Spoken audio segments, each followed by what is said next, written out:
12 साल की बच्ची, इसकी कहानी ऐसी है जो आपको बिल्कुल झंझोर कर रख देगी। उस बच्ची की माँ आज से लगभग 1.5 साल पहले बीमारी के चलते देहांत हो जाता है और फिर उस बच्ची की परवरिश का जिम्मा लेता है चाचा, बाबा और पिता। फिर तीनों मिलकर उस बच्ची के साथ 1 साल तक ऐसा कुछ करते हैं कि वह बच्ची 2 महीने तक गर्भवती हो जाती है। और जब इसकी जानकारी उसके पिता, चाचा, बाबा को मिलती है, फिर तीनों मिलकर एक ऐसा षड्यंत्र रचते हैं। वो षड्यंत्र था उस बच्ची का कत्ल, क्योंकि अगर वह बच्चा जन्म लेता तो वह तीनों जेल चले जाते।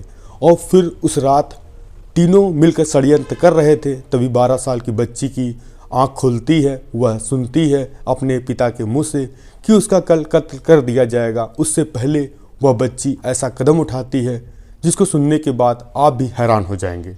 आखिर उस बच्ची ने ऐसा क्या किया और उस बच्ची के साथ 1 साल तक ऐसा क्यों होता रहा? बहुत सारे सवाल जवाब इस वीडियो में। आप सभी दोस्तों को नमस्कार, मेरा नाम रवि है। अगर आप हमारे चैनल पर नए हो, सब्सक्राइब बेल आइकन जरूर दबाएं। यह सच्ची घटना चालू होती है उत्तर प्रदेश का ज़िला है औरैया, और उसी के पास एक थाना है जिसका नाम है बिधुना थाना। यहीं पर रहने वाला एक परिवार जिनकी 12 साल की बच्ची, तभी अचानक वो तारीख थी जो 22 दिसंबर को, वह जो एक थाना था जिसका नाम था बिंदासपुर, वह अचानक अपने मौसी के पास पहुंचती है और मौसी से ऐसा कुछ बताती है कि मौसी भी बिल्कुल हैरान और परेशान हो जाती है। और फ़ौरन 23 दिसंबर 2024 को वह अपनी छोटी बच्ची यानी 12 साल की बच्ची को लेकर पहुंचती है जो वहां का पास का थाना था। और पुलिस वाले जैसे ही उस महिला को देखते हैं और कहते हैं, बताइए मैम, क्या हो गया आपके साथ और क्या बात है जो आप थाने आई हैं? तो वह महिला कहती है, साहब मेरे साथ तो कुछ नहीं हुआ है, ये जो 12 साल की बच्ची है इसके साथ ऐसा कुछ हुआ है जिसको मैं बता भी नहीं सकती। तभी वह महिला कहती है, साहब इस बच्ची से ही आप पूछिए कि इसके साथ क्या हुआ है। अब बच्ची जैसे ही पुलिस वालों को देखती है वह रोने लगती है और मौसी के आकर सीने पर लपट जाती है। तभी वहाँ मौके पर जो मौजूद पुलिस वाले थे और जो उनके अधिकारी थे वह भी जमा होते हैं। और तभी बच्ची कहती है कि मैं साहब 2 महीने की गर्भवती हूँ। अब जैसे ही यह बात पुलिस वाले सुनते हैं वह बिल्कुल हैरान हो जाते हैं कि आखिर 12 साल की बच्ची 2 महीने की गर्भवती कैसे हो सकती है। तभी उस जो अधिकारी थे वह उस महिला से कहते हैं, आप पूरी बात बताइए कि इस बच्ची के साथ ऐसा क्यों हुआ और किसने किया। तभी बच्ची कहती है और बच्ची की माँ दोनों एक ऐसा बयान देती हैं जो कि वाकई में हैरान और परेशान कर देने वाला था। तभी जो उस बच्ची की मौसी बताती है, आज से लगभग 10 से 12 साल पहले जो मेरी बहन, जिसका ब्याह हुआ था जो कि बिधुना थाने क्षेत्र में ही रहने वाले एक युवक से, और उस युवक का एक भाई था और उसका पिता था और पूरा संपन्न परिवार था। जो मेरी बहन ब्याह के गई 3-4 साल हुए थे, तभी एक बच्ची का जन्म दिया। जन्म देने के बाद उसको काफ़ी ज़्यादा परेशान किया जाने लगा। परेशान करने के साथ साथ जो उसका देवर था वह छेड़छाड़ करता था और जो ससुर था वह भी छेड़छाड़ करता था, जिसके कारण से मेरी बहन बहुत परेशान हो गई। और जो उसकी उस समय 2 साल की बच्ची यानी जो अभी आई है थाने, या अपनी बच्ची को लेकर पहुंच जाती है दिल्ली में ही छोटा मोटा काम धंधा करती है और अपनी बच्ची की परवरिश करती है।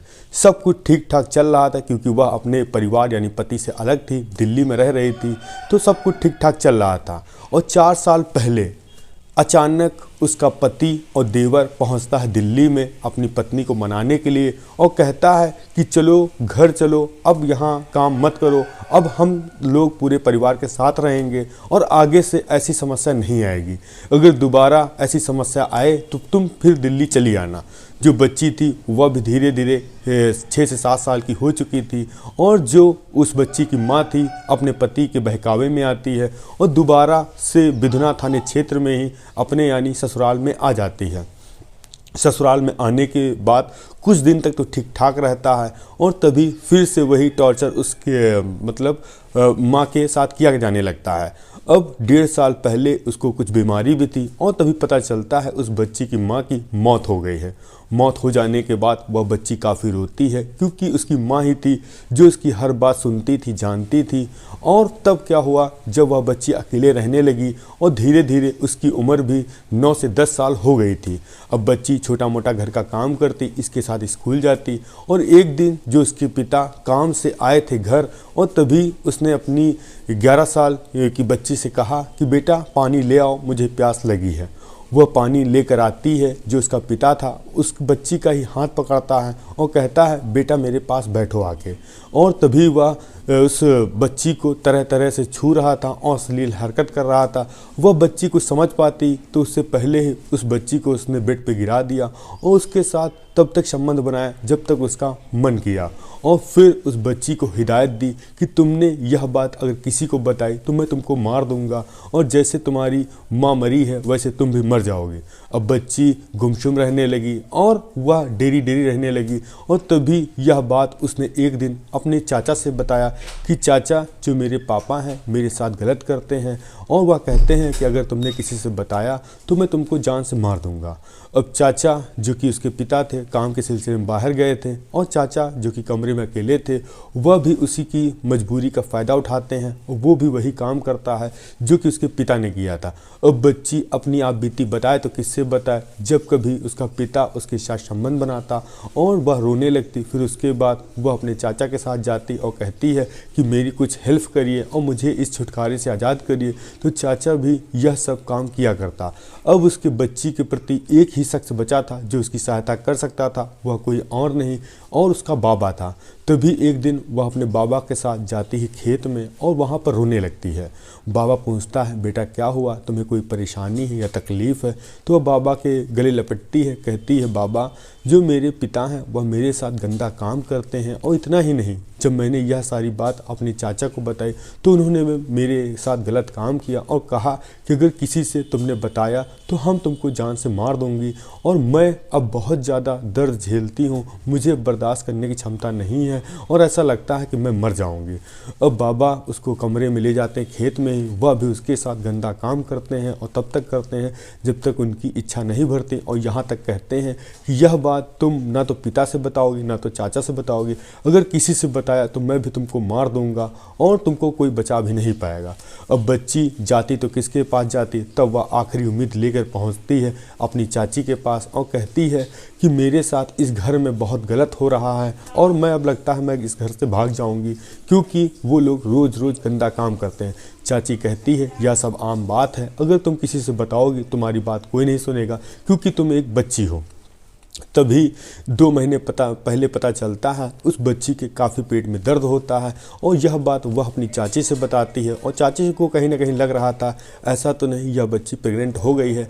तभी वह बाज़ार से एक किट मंगाती है और उस बच्ची का टेस्ट करती है और देखती है कि वह बच्ची प्रेग्नेंट हो गई है। अब जैसे ही उस बच्ची को बताती है चाची कि तुम एक बच्चे की माँ बनने वाली हो और यह सब कह दो कि अब वो लोग ना करें, क्योंकि वह तुम्हारे लिए भी खतरा है और बच्चे के लिए भी खतरा है। और जो चाची थी वह अपने देवर और यानी अपने पति और अपने जो ससुर से बताती है कि वह जो 12 साल की बच्ची है वह गर्भवती हो गई है, अगर उसने बच्चे को जन्म दिया तो तुम सारे लोग जेल जाओगे। इसके बाद तीनों मिलकर एक ऐसा षड्यंत्र बनाते हैं जिसमें षड्यंत्र में यह था कि उस बच्ची को कत्ल कर दिया जाए, जैसा कि न बच्ची रहेगी न वो पकड़े जाएंगे। तभी एक दिन रात में यानी 22 जो दिसंबर की रात में वो तीनों मिलकर बातचीत कर रहे थे कल सुबह इस बच्ची को कैसे मारा जाएगा और इसकी लाश को कैसे ठिकाना लगाया जाएगा। तभी वह बच्ची 12 साल की उठ जाती है। वह सुनती है कि उसके पिता और चाचा और बाबा मिलकर उसको मारने का प्लान बना रहे हैं। तभी वह अपने घर से नंगे पैर भागती है, जो कि 4 से 5 किलोमीटर दूर था। वह कैसे साधन से जाती है और अपनी पहुंचती है मौसी के पास। और मौसी को जब वो आप बेटी बताती है कि उसके साथ कि लगभग ही 1.5 साल से उसके साथ चाचा, बाबा और पापा मिलकर संबंध बना रहे हैं और इतना संबंध बनाया है कि वह 1.5-2 महीने की प्रेग्नेंट हो गई है। और जैसे ही मौसी यह बात सुनती है वह उस बच्ची को लेकर थाने पहुंचती है और पुलिस वाले जब यह कहानी सुनते हैं वह भी हैरान और परेशान हो जाते हैं और उन तीनों के खिलाफ फास्को एक्ट के तहत मुकदमा दर्ज किया जाता है और पुलिस वाले दबिश देते हैं, तीनों को गिरफ्तार किया जाता है। जब उनसे इस बारे में पूछा जाता है तीनों स्वीकार कर लेते हैं क्योंकि वह बच्ची 2 महीने प्रेग्नेंट थी और वहीं पर आरोपियों के बीच में ही रह रही थी।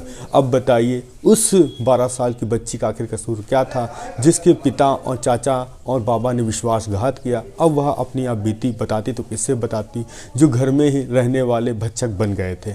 आप बताइए इन आरोपियों को क्या सज़ा मिलनी चाहिए और ऐसा उस बच्ची के साथ क्यों हुआ और कैसे हुआ, यह देखिए पूरा बात आपको पता चल गई है। हम मिलते हैं नई कहानी नई शुरुआत के साथ। जय हिंद, जय भारत।